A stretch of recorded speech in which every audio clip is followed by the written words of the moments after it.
ሰላም ሰላም ቤተሰቦች፣ ጉርብትና ማለት የወላችሁ ቤት ቢፈርስም ምን ቢልም ገኒ ገዛኸኝ ማዘርን ልጠይቅ ዳቦዋን ይዞ እያከበረን እማዬ የምትሄድ ነገር እስቲ እንደዚህ አክብሮ ለሚመጣ ጎረቤት ዱዓ ያስፈልገዋል። እሷ እኮ ድሮም የጥሩ ሰው የጨዋ ልጅ ናት። ሀዬ የደግ ልጅ ናት። ሀዬ ይኸው እኔ የገባሁበት እዛም ቢሆን ተከትላኝ ሄደች። እዛም ቤት እያለሁ እዚህም ይኸው መጣች። ተደስቻለሁ። ገኒ ገዛኸኝ ተደሰች። አሚን አሚን። ደረጃ ጥሩ ቤት አግኝተሽ እኛም ደግሞ ወንድሞችሽ እኔም ከልጆቼም ሁሉም ተሰብስበን ሄደን ዱዓ እናደርግልሻለን ያልኩ። አሚን። አክብረሽኛል፣ ክበሪ። አክብረሽኛል፣ ክበሪ። አሚን። አስደስተሽናል፣ ተደሰች። አሚን አሚን አሚን። እኔም እንደዚህ ያደረሰኝ አላህ አመሰግነዋል። አልሐምዱሊላህ። አሚን።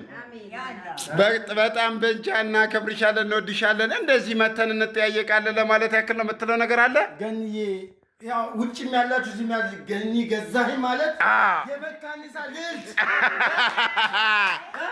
ሞራል በቃ ይመቻል። አቤ የምትለው ነገር አለ? እኔ ገነት አከብራታለሁ፣ ትክበር። አሚን።